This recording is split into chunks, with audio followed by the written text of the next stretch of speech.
But if we think back to how transgenderism started, it was Alfred Kinsey, Harry Benjamin, and John Money.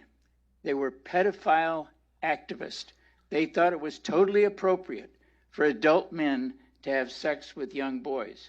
So if we can look into their thinking, we shouldn't be surprised at what we're seeing today. And this is what has transpired. These are the consequences of allowing this travesty and this ridiculous thing to start the way it has.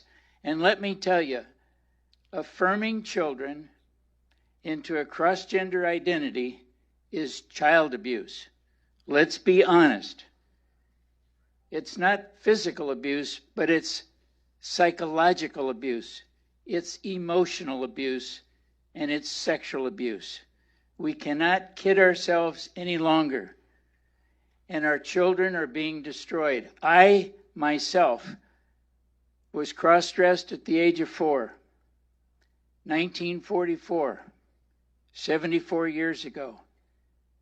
And as a result of that, I became gender distressed to the point to where I underwent gender reassignment surgery after struggling because of being cross-dressed in a purple dress at the age of 4. We cannot ignore how devastating it is to young people to cross-dress them and affirm them. Do not kid yourselves.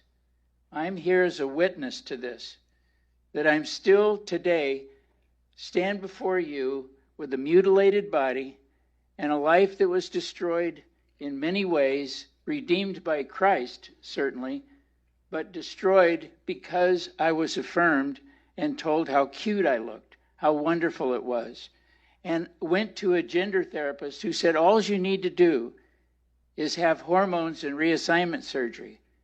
That was in 1981. I underwent the surgery in 1983 because they said this is the treatment for gender confusion. Wrong. It's destructive. It's not treatment. It's further abuse. This is the physical abuse. Cutting off body parts and filling someone with hormones is one of the most destructive things you can do. And it's not repairable. There's things that cannot be restored. I'm here as a witness to tell you we have to stop this nonsense. And further, fortunately, I looked into the stacks of the books when I was studying psychology at UC Santa Cruz and discovered that people who identify with gender identity disorder also have disorders like body dysmorphia. They have autogynephilia, transvestic fetishes.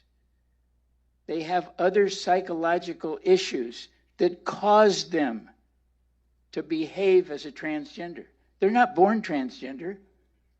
This is a childhood developmental disorder that adults are perpetrating on our young people today. And our schools are complicit in this. Schools have become the activist indoctrination location for children. And fortunately, my life was redeemed and restored, and my website, Sex Change Regret, we've had the opportunity to reach out to people around the world, and we continue to help people every single day. We get emails from people, Walt, 6 days after surgery, I regret this. Can you help me? Can you get my life back? 3 weeks after surgery, 6 years after surgery, all the way up to 2 people 30 years after reassignment surgery. It took me 15 years, Walt, to admit that I regret this. Can you help me? People today, in the hundreds, in the thousands, regret having been caught up in this madness. And thankfully, we're able to help them. And I plead with you to listen to the doctors and these messages today. There is nothing more important than a stable foundation of a country is the family. And this is an issue that's ripping families apart and tearing lives apart. We have to understand that a sound country, society is built on families. And ripping them apart with this ideology is also destroying our families, and we see it every day in our schools. Thank you.